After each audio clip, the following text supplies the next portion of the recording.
Bonjour à toutes et à tous, bienvenue dans le podcast Une tasse de thé, le podcast qui discute de l'art drague sans chercher à le définir.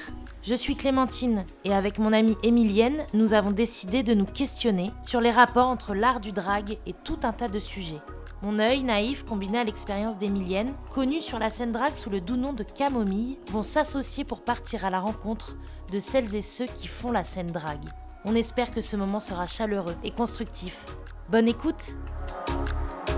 Oh, je suis plus ému que je ne saurais dire, on nous fait si peu de compliments.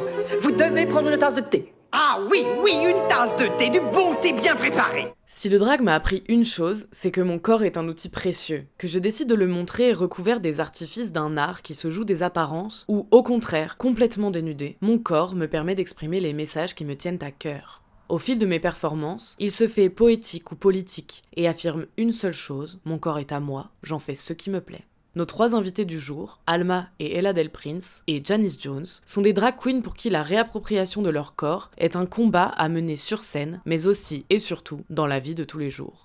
Je m'appelle Alma Del Prince, dans la vie je m'appelle Marie, je suis vidéaste, je fais de la vidéo et je fais du drag en duo avec ma sœur sous le nom des sœurs Del Prince depuis à peu près 1 an et demi. Moi du coup je m'appelle Ella Del Prince, dans la vie je m'appelle Anna et je suis maquilleuse et pareil on est en duo drag avec ma sœur depuis 1 an et demi. On joue quand même sur la gémellité alors qu'on est de vraies sœurs déjà parce qu'on nous pose souvent la question, sauf qu'on a quelques années d'écart. Et dans le drag on essaye de jouer sur cette gémellité, cette ressemblance. On se définit sur notre profil Instagram, nous sommes des cyber fetish witches. On a ce côté fétiche, sorcière et un peu futuriste. Voilà. Et on aime bien naviguer entre tout ça, quoi. Alors moi c'est Janice Jones ou Janice. Mon vrai prénom de naissance c'est Hector, mais je compte le faire changer. Dans la vie je suis étudiante, je me définis comme femme transgenre. J'ai pas commencé de transition encore, mais ça va pas tarder. Je définirai mon drag comme quelque chose de très féminin. On aura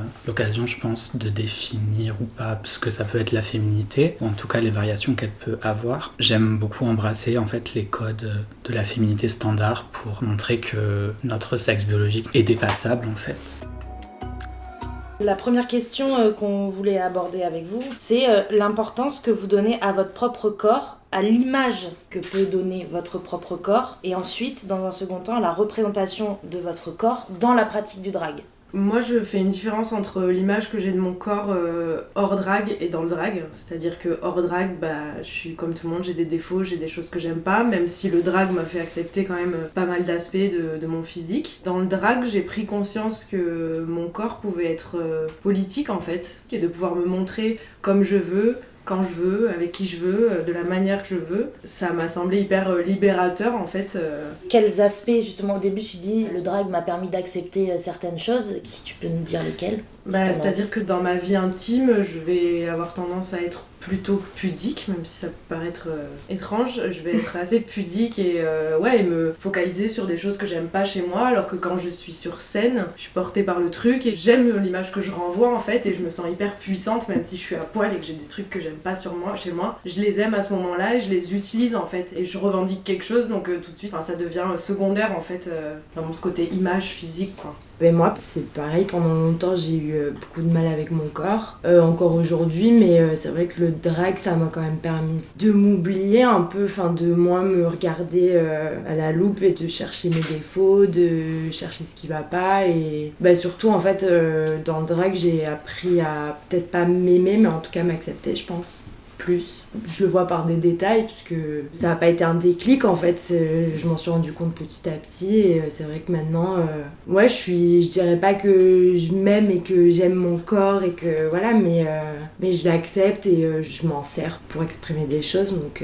Personnellement, le rapport que j'ai à mon corps, il est très conflictuel, et je pense que le drag malheureusement a eu un impact assez négatif, mais aussi nécessaire dans le sens où le drag m'a permis de me rendre compte que quand j'étais en femme, parce que quand j'étais en drag déjà dès le début, pour moi au moment où j'étais dans mon personnage de drag queen, j'étais une femme et mon corps était un corps de femme, et en fait c'est grâce à ça que j'ai réalisé que mon corps auquel je suis enchaînée, mon corps masculin d'une certaine façon, mon corps mâle en fait, ne me convenait pas et ne m'a jamais convenu en fait. Et ça a été une grande découverte. Oui, ça a été très compliqué et j'ai développé beaucoup de complexes vis-à-vis du fait que j'avais pas des formes féminines ou que j'avais pas forcément un visage féminin de base. Ça m'a beaucoup impacté. Et voilà. Ça a été au fur et à mesure. Est-ce que tu as vu des étapes? Ça a été crescendo en fait, je veux dire, ou ça a été directement dès la première fois que tu as été Janice en drague qu'il y a eu un gros déclic en fait? Je pense que oui, il y a eu vraiment un déclic dans le sens où la première fois où je me suis trouvée vraiment authentiquement et sincèrement belle, c'était quand je me suis mise en drague pour la première fois. J'ai commencé à développer une forme d'accoutumance, oui, à force de faire du drag, j'étais accoutumée à cette image que je renvoyais, très féminisée, mais dans le cliché de la féminité. Et c'était très compliqué, quand j'étais pas en drag, d'accepter qu'on me voyait pas en tant que femme, en fait. Donc oui, ça a plutôt été un déclic, oui. On voit que c'est assez complexe dans le sens où d'un côté c'est douloureux parce que tu vois que t'es enfermé dans ton corps qui ne te correspond pas, mais à la fois c'est quand même libérateur quand t'es en drague d'être Janice et d'être avec cette féminité là. Je me trompe ou pas? Oui, c'est tout à fait ça en fait. C'est très gratifiant et c'est très agréable de se sentir femme et de se sentir belle quand on est en drague, mais le fait de se rappeler que ce n'est qu'un costume et que ce n'est que de l'apparence et que ce n'est que lié à l'apparence, c'est très... ça a été très compliqué. Maintenant, je l'ai plus accepté. J'ai compris que le corps et ce qu'on renvoyait n'était pas nécessairement notre nature et notre âme, en fait. Moi, je voulais revenir sur l'aspect politique, parce que j'ai pas précisé ma pensée, c'était juste dans le sens où je trouve que se réapproprier son corps, sur scène notamment, c'est politique, parce que le système, la société dans laquelle on vit, en fait, si le corps de la femme n'est pas utilisé à des fins mercantiles, en fait, il est censuré et caché. On le voit dans les pubs, sur les réseaux sociaux, etc. Donc nous, dans notre drague, avec notre corps féminin, c'est une façon, oui, de se le réapproprier et de l'assumer et d'en faire ce qu'on veut, en fait. C'est hyper important pour nous, quoi. Ouais. Pour moi, c'est aussi quelque part ce qui justifie d'être drag queen quand on est une femme cis. Ce que tu expliques, Marie, c'est-à-dire c'est le fait de pouvoir assumer une féminité très exacerbée qui va être exacerbée par des hommes cis ou des femmes trans qui cherchent aussi cette féminité-là. Mais nous, en soi, justement parce que la société nous renvoie à la gueule au quotidien que quand t'es une femme, tu dois ressembler à ci ou à ça, on se sent souvent pas légitime au quotidien de pas l'être. Et moi je sais que ça a été, comme tu disais Anna, ça a été une forme de libération parce que ça m'a permis de choisir à quel moment je pouvais exprimer moi la féminité. Quand je dis féminité, de toute façon je mets toujours des guillemets parce que moi féminité ça veut tout et rien dire, mais cette féminité stéréotypée qui nous est renvoyée à la gueule tout le temps, le drag et faire du drag queen, ça a été pour moi une façon de pouvoir exprimer ma féminité au moment où j'avais envie de le faire. Et puis nous au début, ce qui a eu de compliqué aussi, c'est qu'il y a eu ce truc de vous êtes des filles cis, donc c'est plus facile pour vous parce que vous avez déjà les attributs de femme, et il y a un moment où tu te sens pas légitime à dire c'est vrai que quand t'es mec ou quoi, t'as plus d'efforts entre guillemets à faire pour faire du drag. Et donc nous, on avait un peu la pression de ça, de se dire est-ce qu'on est juste jolie, juste féminine, machin, donc on a vachement axé sur la performance et essayer d'avoir un message et un truc, et puis après on s'est dit en fait on est femmes, on est belles, on a nos attributs, et puis peut-être on a une valeur ajoutée pour faire du drag en tant qu'hyper queen en fait, mais c'est cool quoi. Il faut pas oublier que le drag c'est avant tout un art et qu'on y trouve et qu'on y apporte ce qu'on a envie quoi. Oui, c'est ça. Moi j'ai une question pour Janice. Depuis le début qu'on a commencé ce podcast, on a rencontré des gens qui veulent exprimer quelque chose sur scène, et là tu nous as raconté une toute petite partie de ton histoire et de ta prise de conscience, mais est-ce que ce ressenti par rapport à la scène, pour toi en tant que drag queen, il était différent? Mes performances, elles étaient principalement visuelles en fait, et c'était vraiment plus pour montrer plus ou moins une prouesse esthétique, dans le sens où je voulais vraiment que les gens pensent que j'étais une femme. C'était vraiment l'idée de montrer sur scène cette fierté de ressembler à une femme en fait. C'était ça l'idée. Qu'est-ce qui a changé chez vous sur votre rapport à votre corps personnellement? Par exemple, si je reprends les mots d'Anna, que ça lui a permis de s'accepter, mais c'est plus dans le détail. Qu'est-ce qui fait ça en fait? C'est juste le sentiment de pouvoir qu'on peut ressentir sur scène, ou il y a d'autres choses? Déjà sur scène, même si en soi c'est pas ça forcément que je recherche, il y a quand même une certaine approbation du public. en soi. Pas tout le temps, mais forcément quand tu fais du drag, tu reçois quand même pas mal de compliments. Ça fait toujours plaisir et je pense que ça joue, mais en même temps pas tellement. Moi, c'était surtout, je pense, le fait de... Pendant longtemps, je sais pas que je cachais mon corps, mais c'est que j'évitais de le regarder trop, en fait, parce que je m'acceptais pas du tout, je m'aimais pas. Et je pense qu'avec le drag, je me suis pas trop laissé le choix, en fait. Le fait que je sois avec ma sœur aussi, parce que toute seule, je pense que j'aurais jamais fait du drag toute seule, c'est sûr. Et ouais, je me suis pas trop laissé le choix et au début, c'était pas trop simple. Enfin, je me rappelle quand je voyais les photos, les vidéos des perfs, on était à moitié à poil, c'était un cauchemar, hein, j'avais envie de crever, mais je sais même pas, en vrai, j'ai même pas conscientisé, juste ça, je pense que ça s'est fait naturellement. Je pense que j'ai appris à juste laisser, me laisser aller en fait. Avant, par exemple, j'étais incapable de sortir sans maquillage. Maintenant, je m'en fiche, je sors sans maquillage quand je veux, je me maquille pas tous les jours. Et ça, je sais que c'est depuis le drag, parce que je sais que je peux être méga bonne, donc donc en vrai... Et tu l'as conscientisé dans ton quotidien? Ouais, les premières fois où j'ai commencé à sortir sans maquillage, pour moi c'était un truc de ouf, quoi, parce que vraiment avant...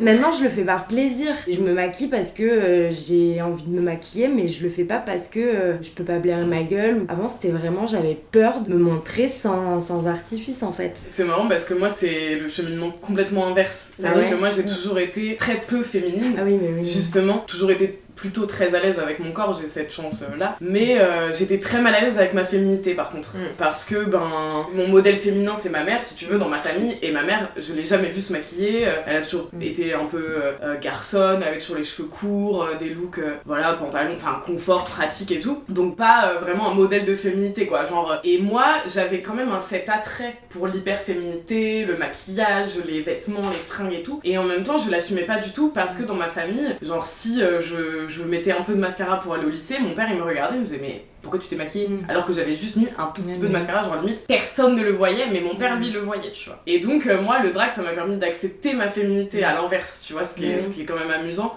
c'est que ça m'a permis aujourd'hui si j'ai envie de sortir maquillée et avec un petit look un peu plus féminin, je mets toujours des gros guillemets à ce mot, je vais le faire parce que j'ai envie, comme tu dis. Alors que avant je le faisais pas parce que j'assumais pas quoi. Moi j'ai toujours été, on va redire le mot féminine, mais on est tous d'accord pour mettre des gros guillemets. J'ai toujours hyper investi ma féminité, j'ai été formée très jeune, donc sexualisée très vite aussi, et j'ai joué ce rôle-là en fait, où j'avais l'impression d'être intéressante par mon apparence physique quoi. Donc toujours à me maquiller, je me suis maquillée très jeune, pareil je pouvais pas sortir sans maquillage, c'était insupportable. Et en fait avec le drag, comme disait ma sœur, tu vois que tu peux être au top du top quand t'en as envie en fait. Du coup t'as moins envie de faire des efforts tout le temps, et oui pareil pour aller acheter des clopes, je peux y aller sans maquillage et ça me pose moins de problème. Je dis pas que je me trouve canon à ce moment-là, mais je le fais et je m'en branle en fait. Je me fous de ce que peuvent penser les gens, alors que jusqu'à maintenant l'image que je renvoyais était vraiment très importante.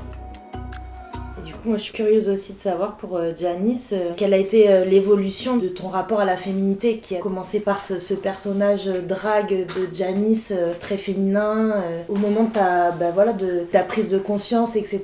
Est-ce que ta propre définition de la féminité elle a changé ou pas tellement finalement? Je pense qu'il faut revenir à mes modèles de féminité, ce qui m'a poussé à commencer le drag. J'ai commencé le drag après avoir regardé l'émission de RuPaul, comme beaucoup de drag queens de ma génération, et mes modèles de féminité c'était donc du coup ma mère et les drag queens jeune, mince, très fashion, etc. Et je me suis mise dans l'idée que la représentation de la féminité dans le drag, et que pour être une drag queen belle, il fallait absolument être mince, et il fallait absolument être dans l'illusion la plus parfaite de naturel, en fait. Donc j'ai essayé de faire du drag en mettant le moins de maquillage possible et en réduisant de plus en plus, pas l'effort, parce qu'en fait, en essayant d'avoir un aspect plus naturel, on met en fait plus d'efforts que si on veut avoir l'air vraiment très drague et très extravagante. Et du coup, oui, donc ces modèles de féminité-là, ils m'ont poussé à avoir un rapport à mon corps très difficile et constamment dans le jugement, en fait, par rapport à moi-même, au point où c'est devenu maladif, en fait, et où mon image et ce que je renvoyais était vraiment... j'essayais de le travailler au maximum, en fait, et il n'y avait pas de trop mince, en fait, dans ma tête. Il y avait toujours du pas assez mince, pas assez belle, pas assez féminine, pas dans le bon corps, en fait. Et après, j'ai été diagnostiquée diagnostiquée avec un trouble de l'identité de genre par des professionnels et on m'a expliqué aussi avec un travail encore une fois professionnel que la féminité c'était pas forcément la maigreur, que c'était pas forcément la perfection constante, que c'était pas forcément le maquillage, qu'en fait ça passait plus par ce qu'on renvoyait en tant que personne et que une personne qui s'accepte c'était beaucoup plus beau et féminin qu'une personne qui recherche constamment à contrôler son image en fait. Et donc aujourd'hui je suis plus en paix avec moi-même. Dans ce cheminement-là, est-ce que tu penses être arrivé un peu au bout ? Tu commences à comprendre des choses ? Enfin, à quel niveau t'en es toi par rapport à tout ça ? J'ai toujours un rapport très conflictuel à mon corps dans le sens où en fait j'ai l'impression que mon corps ça n'est pas le mien et ça n'est pas un corps que je veux garder en fait parce que pour rentrer dans les détails, pour moi le fait de pas avoir de sein, d'être né sans avoir développé de poitrine ou même pour rentrer plus dans les détails, le fait d'avoir que j'ai entre les jambes, pour moi c'est encore très compliqué à vivre, mais en fait le fait de réussir à vivre tous les jours avec et à avancer, ça me montre que j'ai une force en moi et je trouve ça assez valorisant en fait, donc c'est là où j'en suis aujourd'hui.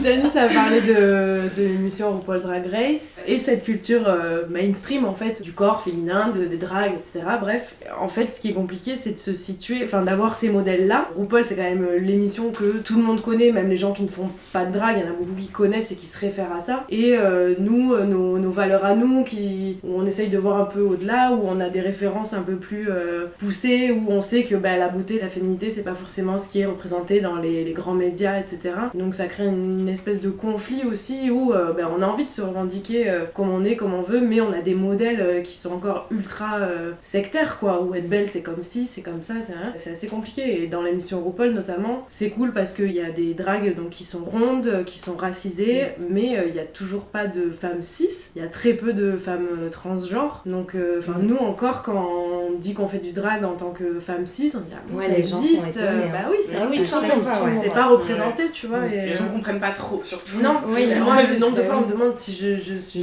trans ou si... non, en fait, les femmes peuvent faire aussi.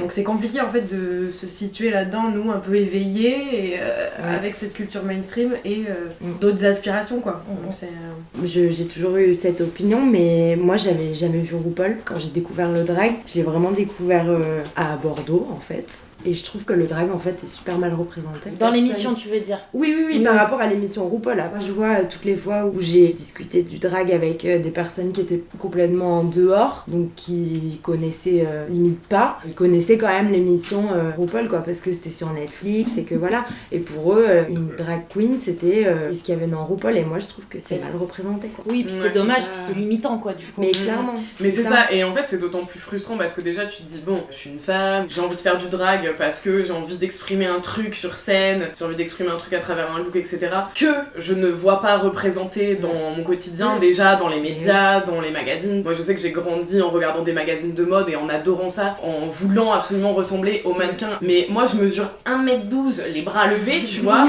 Je suis pas grosse mais je suis pas mince, tu vois. Et je comprenais pas pourquoi y avait pas des filles comme moi dans les magazines, tu vois. Et donc tu te retrouves déjà à grandir dans ce bordel là où tu sais pas trop où te situer, toi physiquement, par rapport aux images qu'on te renvoie, etc. Et en plus, donc le modèle que tu vas avoir de transgression de ce truc-là, qui va être cette émission de RuPaul. Alors moi, pour le coup, je l'ai découvert il y a très très longtemps. C'était un truc de ouf quand j'ai découvert. Et c'était ce modèle de transgression. Et en fait, ce modèle de transgression, il est aussi limitant. Et il est limitant parce que je me disais, putain, ça a l'air trop bien, j'aimerais trop faire ça. Mais cette porte-là, elle m'est fermée aussi parce que je ne suis pas un homme, parce que je ne suis pas un homme cis homosexuel, et donc tu te retrouves toujours avec des modèles qui sont, comme tu dis, limitants, et c'est hyper frustrant quoi. Et donc à partir du moment où tu dis bah non en fait, je fais ce que je veux, je m'affranchis de ces modèles, là tu... Oui, parce que RuPaul, vu nous, ce qu'on fait, ce qu'on aime, c'est absolument pas transgressif, justement, c'est très politiquement correct. Nous, au début, je me disais, c'est ça le drag, on va se faire chier, quoi. Et en fait, tu te rends compte que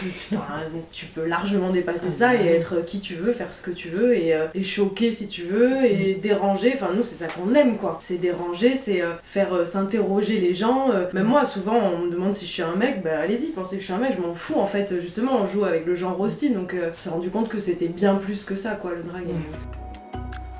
Moi, j'aimerais ajouter que, en fait, j'ai compris par le drag et aussi par mes études en études de genre que le genre, c'était principalement performatif. Et en fait, l'idée qu'il y ait un art qui soit dédié à la performance de genre, ça m'a beaucoup aidé à accepter l'idée que notre genre n'est pas fixe et que c'est quelque chose de modulable. En fait, le genre d'une personne, il est dans l'œil de l'autre. Et c'est vraiment ça qui m'a aidé. Dans le discours, on dit souvent qu'il faut séparer drag et transidentité, dans le sens où le drag, c'est ce que l'on fait, la transidentité, c'est ce que l'on est. Mais je trouve que c'est une vision assez limitée dans le sens où, pour moi, les frontières sont très floues, puisque à partir du moment où on comprend que le genre, c'est de la performance, constamment, même quand on sort pas maquillé, même quand on est dans les transports en commun ou quoi, à partir du moment où on comprend ça, est-ce qu'on n'est pas constamment en drague, en fait? En drague, je sais pas, parce que nous, par exemple, on a quand même ce côté féminin qu'on garde dans notre drague et qu'on est dans la vie de tous les jours, mais en tout cas, un costume, c'est sûr, parce que le drague, à la base, c'est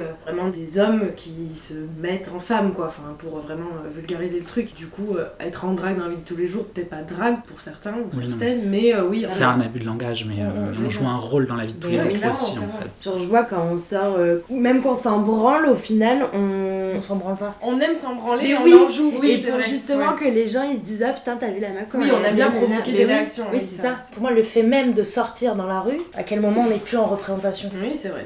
Et c'est dans le regard des autres qu'il faut Et ça c'est retenir. intéressant parce que moi je travaille avec des enfants et tu te rends compte à quel point en fait ces constructions là elles arrivent à un moment dans l'enfance. À un moment, l'enfant il va intégrer ce qu'il doit être. C'est vrai. À la maternelle, les enfants ils vont avoir des jeux qui vont être associés à la féminité et des jeux qui vont être associés à la masculinité. Et en fait, on se rend vite compte que les enfants, quel que soit leur genre, ils vont aller où ils veulent. Et en fait, à un moment donné, dans le développement de l'enfant, ils vont avoir intégré, et parce que c'est la société qui leur envoie ça, c'est les parents, c'est les médias, c'est Qu'une tout, construction tout sociale. ça. L'école. Ils vont intégrer que si c'est un garçon, il va devoir jouer au foot avec les autres garçons dans la cour de récré. Et si c'est une fille, elle va devoir plutôt aller faire du coloriage. Ça se passe même avant d'entrer dans la salle de cours, ça se passe au moment de se tenir la main. Jusqu'à 4-5 ans, ils s'en foutent de tenir la main à une fille ou un garçon. Et Ouais. tu le vois, ça switch très vite. Ouais. Le moment C'est où, vrai, ouais. ah non, je suis un garçon, Ouais. je peux pas tenir la main d'un garçon. Et moi, j'entends au quotidien des réflexions vraiment très sexistes de la part des enfants. Mais tu vois, oui. des enfants de 6-7 ans Mais oui. qui vont dire bah non, je vais pas faire ça, je suis un garçon. Ils se limitent dès Mais le oui. plus jeune âge. C'est horrible. C'est terrible de se dire à quel point on incorpore plus ou moins de façon inconsciente des choses qui sont pas naturelles, quoi. Parce Mais qu'après, oui. on nous renvoie à la gueule des trucs genre mais c'est la nature en fait.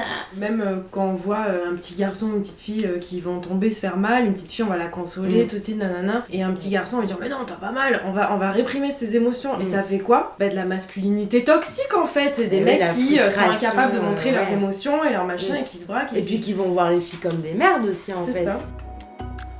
Les sœurs d'El Prince, quand vous êtes sur scène, est-ce que quand vous préparez un numéro, il y a ce moment-là de se dire il y aura de la nudité, il y en aura moins, ou il y en aura un peu plus, ou il y en aura pas? Ben nous en fait, déjà nos personnages ils sont vachement variables, évolutifs, on est très fluide, c'est-à-dire qu'on va avoir ce côté archi féminin, oui, alors avec des grands ongles, des maquillages, des machins, des trucs, mais on aime aussi, enfin notre drag mother c'est une créature, c'est quelqu'un qui se définit, enfin qui n'est pas genré en fait dans son drag, Tiny Liz Prince, et du coup je pense qu'il nous a donné ce goût du côté créature non genrée, et on aime bien passer de l'un à l'autre. Un coup on va être super féminine, super nue, provoque, machin, et à d'autres moments on va être des espèces de créatures super creepy, ou même mélanger les deux quoi. En fait c'est assez naturel, c'est que nos goûts en fait esthétiques, vestimentaires et tout ça font que souvent on se retrouve à moitié à Walp quoi, mais non, on se mais dit je pas pense tiens on va se aussi- mettre à poil quoi. Mais parce que je pense que chez nous, la nudité, c'est quelque chose de profond en fait. Enfin, on dit se mettre à poil, tu vois, et pour moi, je sais que ce soit là pour l'art ou je sais pas, même quand je me mets à poil la première fois devant un garçon, c'est un truc d'émotion en fait, et je pense qu'on le ressent pareil toutes les deux, et que du coup, bah, c'est pour ça que la nudité, c'est grave incorporé dans nos personnages et dans nos perfs, mais ça c'est fait naturellement en C'est fait. pas une fin en soi quoi. Non, on fait beaucoup d'impro en vrai. Ouais, je pense que ça va avec. Enfin, c'est une espèce de shoot d'adrénaline de monter sur scène et, comme tu dis, se mettre à poil. Et du coup, nous, on se met à poil Vraiment, totalement. Enfin, genre, Littéralement. on va se montrer à nu. Alors après, on n'est jamais nu, mais on se montre vraiment. Ouais, mais c'est une forme de vulnérabilité. en Ouais, fait, c'est ça. je pense. Et est-ce qu'au fur et à mesure de votre pratique sur scène, tu parlais de l'aspect politique au début, vous en aviez conscience dès le début que c'était politique de mettre de la nudité sur scène, ou est-ce que vous en êtes aperçu au fur et à mesure?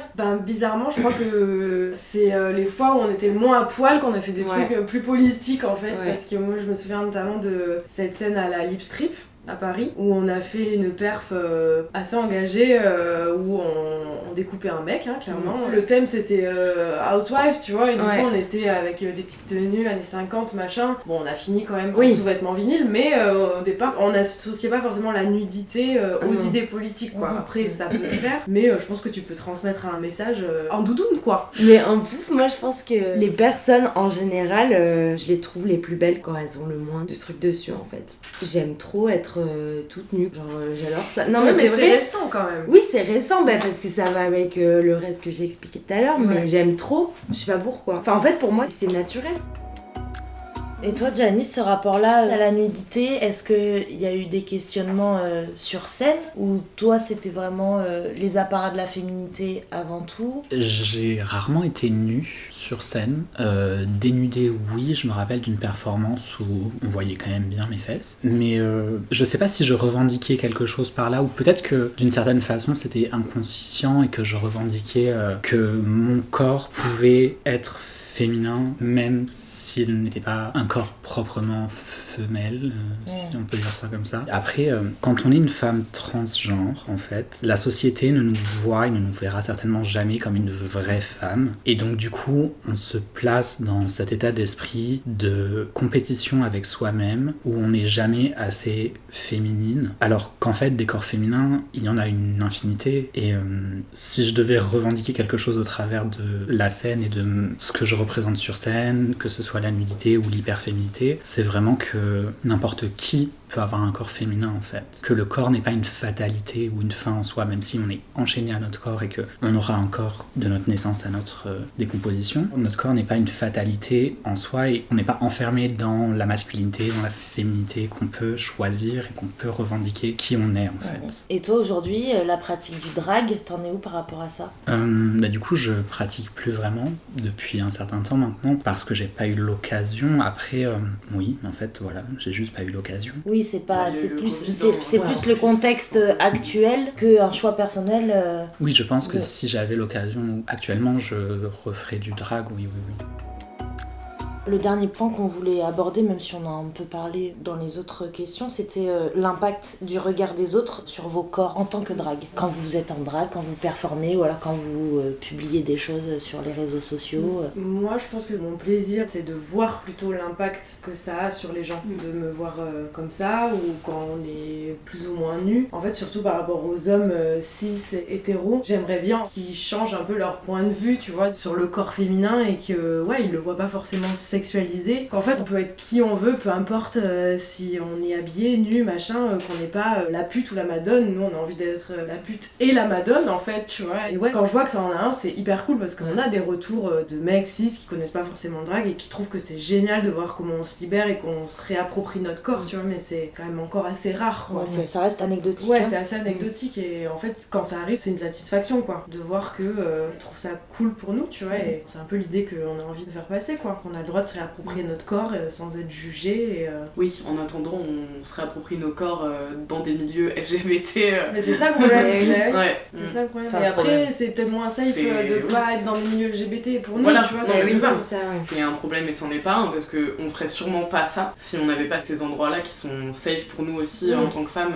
Évidemment c'est des safe space pour toute cette communauté, mais nous qui sommes peut-être plus éloignés entre guillemets de cette communauté là, on s'y intègre comme ça aussi parce que c'est aussi un endroit où nous on peut exprimer une nudité sans être, comme tu dis, hyper sexualisé ou considéré comme des morceaux de viande en fait, là où peut-être que si on se retrouvait face à des mecs hétéros, ce serait plus compliqué. En groupe, surtout parce que quand il y a des hétéros qui viennent par curiosité, comme ils sont en sous-nombre, tu vois, ils s'adaptent au truc. Mais du coup dans ce milieu-là, les gens globalement ont un regard sain sur le corps de la femme et bienveillant. Et super bienveillant quoi. C'est ça aussi qui contribue au fait qu'on se sente bien à ce moment-là, parce qu'on sent pas un regard intrusif ou quoi, c'est que de l'admiration, donc c'est plutôt plaisant quoi. Et toi, Janice, le regard des autres? Ce que j'ai remarqué depuis que je fais du drag et que je présente mon corps de façon féminine ou que je revendique le fait d'être une femme, c'est que j'ai un male gaze très intériorisé et que pour moi le regard des hommes et principalement des hommes cis hétéros importe beaucoup, beaucoup trop en fait, et que se détacher de cette valorisation masculine et de la recherche de la valorisation masculine constante, c'est très difficile en fait, parce que quand on a envie d'être accepté en tant que femme et d'être vraiment reconnu en tant que tel, on a tendance à chercher l'acceptation des hommes. Et c'est très compliqué, c'est très conflictuel parce que j'aimerais me dire que oui, je m'en fiche et que les hommes ne me définissent pas et que je fais pas ça pour les autres et que je fais surtout pas ça pour les hommes. Mais le problème, c'est que c'est intériorisé et que oui, quand un homme m'accorde de l'attention ou me dit waouh, t'es super belle et me confirme dans mon genre en fait, oui, c'est plaisant et oui, j'ai du mal à me dire que je devrais pas y accorder de l'importance en fait. Mais nous, on a cette problématique aussi, vraiment au-delà du genre auquel on s'identifie. Je veux dire, moi, c'est très dur aussi. Ce que on disait tout à l'heure, on est tiraillés entre ce qu'on veut, nos vraies valeurs, machin, et ce qu'on nous sort à bouffer en fait. Et ouais, moi aussi, j'ai envie de me dire, le mec, il me définit pas, mais oui, il y a des moments où tu cherches l'approbation et c'est inévitable. Et j'ai envie de me frapper quand je suis comme ça, mais ça arrive quoi. Mais même par rapport à ça, je vois l'impact, en tout cas personnellement, que notre drague a. Ce qu'on disait en fait dans ce milieu-là, LGBT, drague ou pas drague, en fait, je sens pas d'impact particulier en fait. Je sens juste de la bienveillance.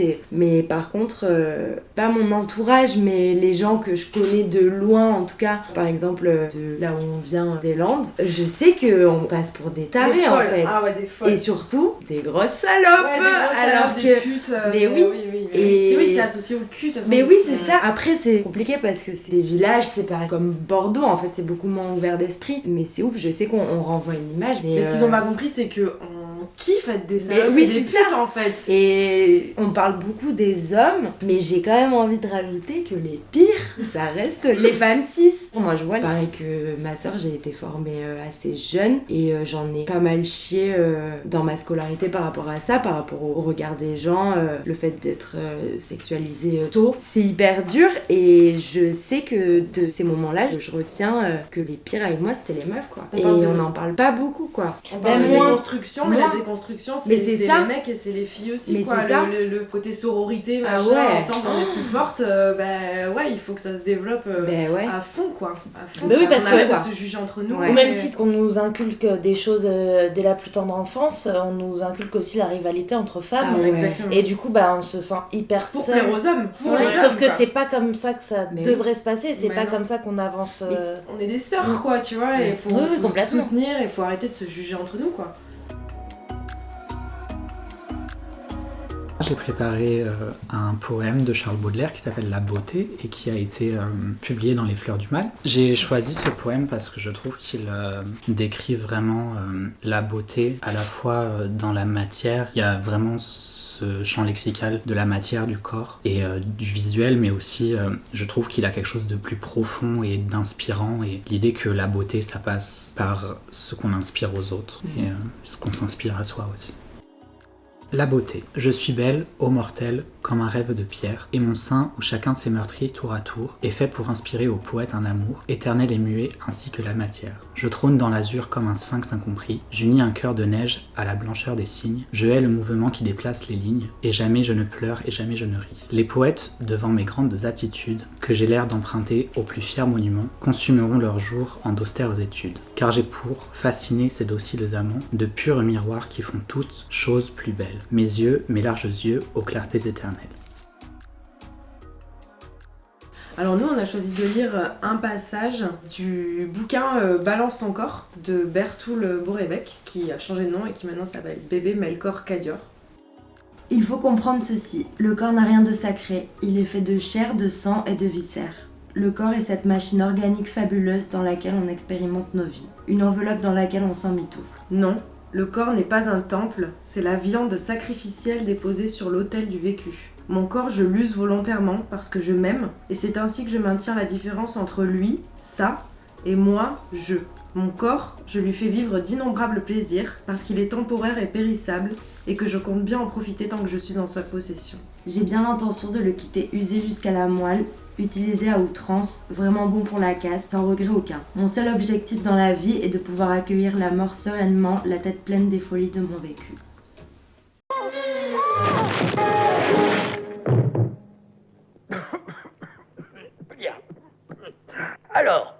Tu tombes à pic pour le thé, mon garçon. Merci à vous d'avoir écouté Une tasse de thé. On espère que cet épisode vous a plu. On vous donne rendez-vous le mois prochain, ainsi que tous les 3e mardis de chaque mois, pour en découvrir un peu plus sur l'art drag et sur nos invités. Si ce podcast te plaît, n'hésite pas à en parler autour de toi, à nous écrire et à t'abonner à nos comptes Instagram, Facebook, Deezer, Spotify et YouTube. Une tasse de thé, le podcast qui discute de l'art drag sans chercher à le définir.